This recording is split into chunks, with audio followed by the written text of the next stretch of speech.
COVID-19, and people are declaring a few months of state of emergency or a few weeks. Sierra Leone declared 1 year state of emergency. 1 year, 12 months, eh? I was really confused. Maybe Sierra Leoneans can explain what this means to us. But, you know, put that aside. Once again, they arrested Sylvia Olayinka Blyden, a popular journalist. She's also a medical doctor. She's a publisher, but she's also a politician. In fact, she's the former Minister of Social Welfare, Gender and Children Affairs in Sierra Leone. She's an opposition member, and some people even call her the mother of democracy in Sierra Leone. Anyway, this woman is very popular, is what I'm trying to say. So, she was arrested again. They charged her with what they call cyber-related offenses because the government didn't like what her fans, not even her, but what her fans posted on her Facebook page. I'm like, okay, so first of all, why do African leaders, like government officials in Africa, why do they monitor people's social media pages? This woman has been in and out of prison, but the interesting thing now is Sierra Leone has what they call the criminal libel law since 1965, which states that a person who publishes defamatory material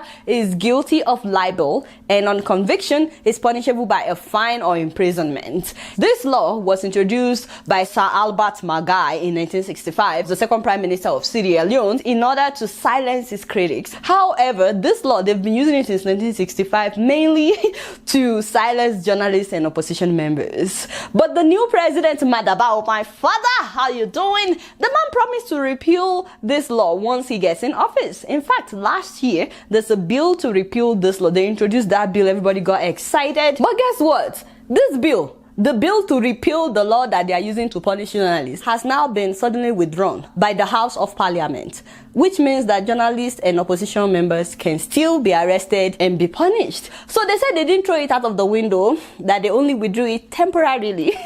So let's hope that it's truly, you know, a temporary thing. But then we're waiting for the president to do something, being that his party controls the parliament. In the meantime, honestly, it doesn't look good on a president that promised freedom of speech. It doesn't look good that he keeps arresting and releasing this woman. And speaking of the president, Mr. President, in case you're watching me, sorry, but you know that I'm the only one that will tell you the truth. Please move closer, Mr. President.